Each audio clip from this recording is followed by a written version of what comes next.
Hi, I'm Rob from Coast to Coast Auctions, and I want to talk to you a little bit more about comic books and selling them. As you can see, I'm surrounded by a large amount of comic books. We sell tens and tens of thousands, hundreds of thousands of comic books all the time.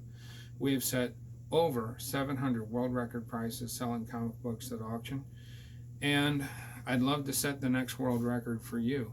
But let me talk to you a little bit more about how you can get your comic books in a better shape to tell us what kind of comics you have so we can help you make decisions on what to sell.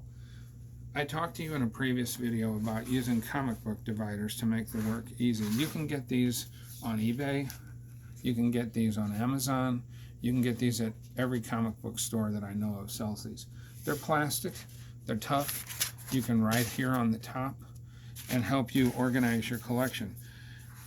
Our typical seller is not a comic book collector. They're someone who got a collection when a comic book collector passed on, or they got them in some way from the comic book collector, sometimes in a trade. And you can write on these with a Sharpie, or some people use a little bit of tape. We use these to help us organize comic books. So let's say I pull out one of these boxes of comic books here, like say this box. And I'm going through the comic books from front to back, and I'm organizing them alphabetically. You might not have enough room to lay out a collection like this, but you have enough room to set a comic book box on a clean table or on a chair like this, and then as you go through it, you pull the books out and you sort them alphabetically by title. So I pull this book out and I say, okay, this is Iron Man. So I put Iron Man back, and I find another Iron Man. Okay, now in that case, while I've got them out, I'm going to look and see which one. Oh, they're both 97. So this, I can't put them in order by the issue number because they're the same exact issue. That was a bad example. But let's say that I pulled out one and it was 80 or 5 or whatever. I put it in front of this one, and then I can take and put this in front of it and write Iron Man. Now I pull out another comic book, and let's say it's Action Comics.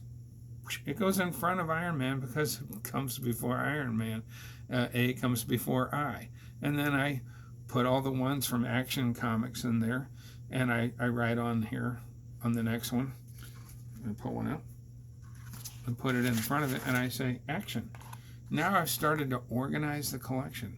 Now I can get a hold of somebody like me and say, hey, I have X amount of Iron Man from 97 to 125, and I have 25 comics in that range. Now I know what a good idea of what you have. And if there's a key issue in there, one where somebody got a new costume, first appearance of this character or that character, I can say, hey, in your Iron Man, look and see if you have issue number this, issue number that. Now you have them in an order where we can start looking at it and seeing if we have something there that we can help you with. Sometimes it is okay, and I'll come pick up the entire collection because it's local. But let's say, I went up to New Hampshire before. I'm in Missouri. If I'm going up to New Hampshire to get a comic book collection, I might bring all of it back. In that particular case, I didn't bring all of it back. I worked with another local auctioneer. I brought the best stuff back, and I sold $80,000 worth of stuff out of that comic collection. And then he dealt with some of the other stuff there.